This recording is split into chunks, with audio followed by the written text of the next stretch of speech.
સુરતના પાંડેસરા વિસ્તારમાં પત્ની ઉપર અનૈતિક સંબંધની શંકા રાખી પતિએ પત્ની ઉપર ગળાના ભાગે ચપ્પુ વડે હુમલો કર્યો હતો। સમગ્ર ઘટનાને લઈને પાંડેસરા પોલીસ દ્વારા હુમલાખોર પતિની ધરપકડ કરી વધુ તપાસ હાથ ધરી છે।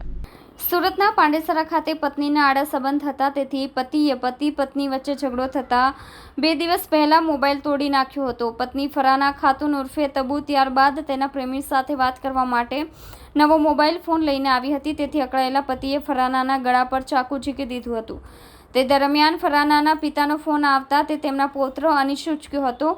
તેમાં નાનાએ તેમના પૌત્રને પૂછતા આસિફ ફોન પર જણાવ્યું કે મમ્મી કા ગલા પાપા ને કાટ દિયા है, वह मर गई है। તેમ કહેતા જ ફાતુના પિતા સ્થળ પર દોડી આવ્યા હતા, જ્યાંથી તેને સ્થળ પરથી ખસેડતા મમ્મી પપ્પા કહાં હે તો 5 વર્ષના આસિફે કહ્યું કે પાપાને મમ્મી કા ગલા કાટ કે કहीं ચલે ગए हैं। તેથી ફરાના બાનુના પિતા ત્વરિત તેની દીકરીના ઘરે દોડી આવ્યા હતા, જ્યાં પોતાની દીકરી લોહીલુહાણ હાલતમાં હતી। તેને ત્વરિત સિવિલ હોસ્પિટલમાં ખસેડવામાં આવી હતી।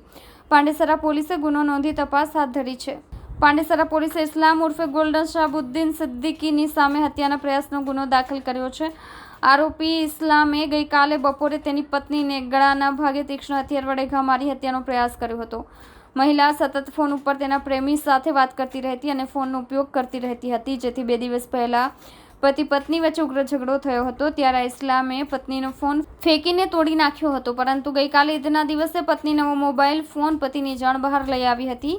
બપોરે પતિ ઘરે આવ્યો ત્યારે પત્નીના હાથમાં મોબાઈલ જોઈને ફરીથી ઉશ્કેરાયો હતો। તેણે પત્નીને ગાળો આપી ઝઘડો કરી તેના ગળાના ભાગે ચપ્પુ જેવા તીક્ષ્ણ હથિયાર વડે જીવલેણ ઈજા કરી હતી। સમગ્ર ઘટનાને લઈને પાંડેસરા પોલીસ મથકમાં ફરિયાદ નોંધાવવા પામી હતી। ફરિયાદના આધારે પાંડેસરા પોલીસે હુમલાખોર પતિની ધરપકડ કરી વધુ તપાસ શરૂ કરી છે।